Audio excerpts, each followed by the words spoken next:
Hope you're having a good day today. It's July 24th. Reading today comes from Isaiah. Again, in Isaiah chapter 44.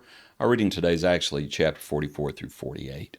We're just going to be looking at chapter 44 at a few verses here. We'll start in verse 9. You see what this passage is headed as, the folly of idolatry. And that's the truth of it. Verse 9, those who make an image, all of them are useless, and their precious things shall not profit. They are their own witnesses.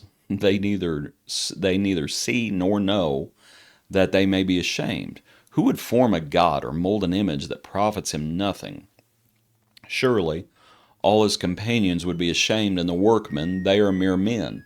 Let them all be gathered together, and let them stand up, yet they shall fear, they shall be ashamed together. The blacksmith with the tongs works one in the coals, fashions it with hammers, and works it with the strength of his arms. Even so he is hungry, and his strength fails. He drinks no water, and is faint. The craftsman stretches out his rule. He marks one with chalk. He fashions it with plane. He marks it out with a compass, and makes it like the figure of a man, according to the beauty of a man, that it may remain in the house. He cuts down cedars for himself, takes the cypress and the oak. He secures it for himself among the trees of the forest. He plants a pine, and the rain nourishes it. Then it shall be for a man to burn, for he will take some of it and warm himself. Yes, he kindles it and bakes bread. Indeed, he makes a god and worships it. He makes a carved image and falls down to it. He burns half of it in the fire, and with this half he eats meat. He roasts a roast and is satisfied. He even warms himself and says, "Ah, I am warm. I have seen the fire," and the rest of it he makes into a god, his carved image. He falls down before it and worships it, prays to it, and says, "Deliver me, for you are my God." They do not know nor understand, for he has shut their eyes, so they cannot see, and their hearts, so that they cannot understand. And no one considers in his heart, nor is there knowledge nor understanding to say, "I have burned half of it in the fire. Yes, I've also baked fire on its coals. I have roasted meat and eaten it. And shall I make the rest of it an abomination? Shall I fall down before a block of wood?" He feeds on ashes. A deceived heart has turned him aside, and he cannot deliver his soul, nor say, "Is there not a lie in my right hand?" The folly of idolatry, as we said. And it's just foolishness. And it's who would cut down a tree? But this is idolatry. And idolatry is alive and well. Who would cut down a tree and with half of it make a fire, cook meat over it, say, be warmed, and then the other half make into a carved image and bow down and worship it?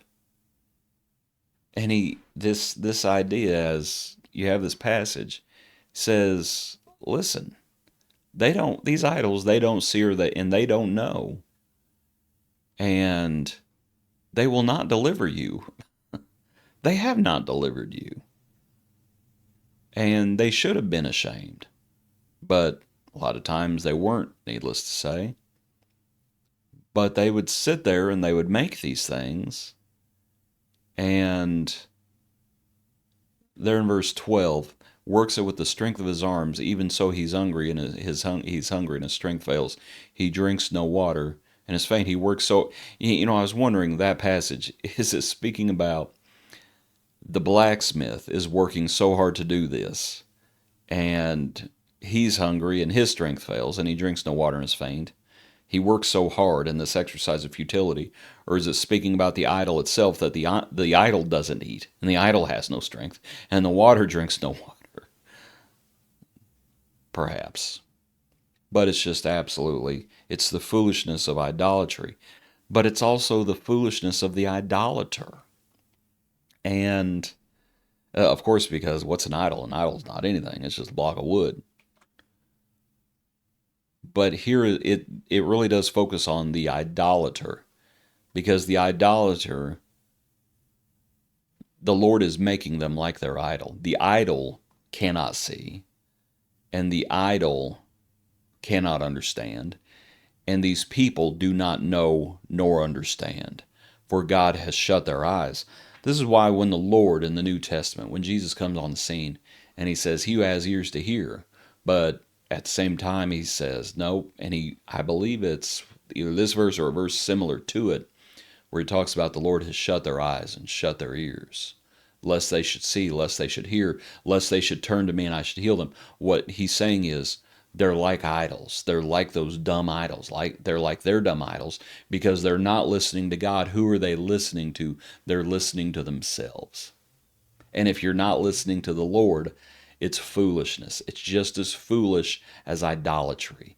You're listening to someone, and it may be yourself, because ultimately I think that's the ultimate idol, and it's foolishness. Idolatry, listening to yourself, is foolishness. If you know that you're fallible, if you know that you've made mistakes, there is a way that seems right to a man, and its way endeth in death. And it is not within man to guide his own steps. It's foolish. It's foolish. Why is it so foolish? Read on. Verse 21, remember these. Actually, back up a little bit. Yeah, read on. Remember these, O Jacob and Israel, for you are my servant. I have formed you. Right? He's talking about forming, is what he's speaking about. Speaking about forming and carving and making. And it's like, you didn't make that tree. You took your tool to it and you formed something out of it that is worthless. You burn half of it in the fire, and the other half, you've created this image. You've created it. You're bowing down to your creation. Why would you bow down to your creation? Why would you worship your creation? It's foolish. That's not how it works. You don't bow down to your creation. The creation bows down to the Creator. That's God. And anything else is foolishness. Idols are foolish. Idolatry is foolish. Idolaters are foolish. Worshiping the Lord in spirit and truth, hearing the words of the Lord and doing them, that's wisdom. That's wisdom. Receiving with meekness the implanted word. Those who pray for wisdom, that's what they are called to do. That's what we are called to do. So, appreciate you. Hope this study's been helpful for you. Hope you're having a good day, and please join us for our next look into God's Word.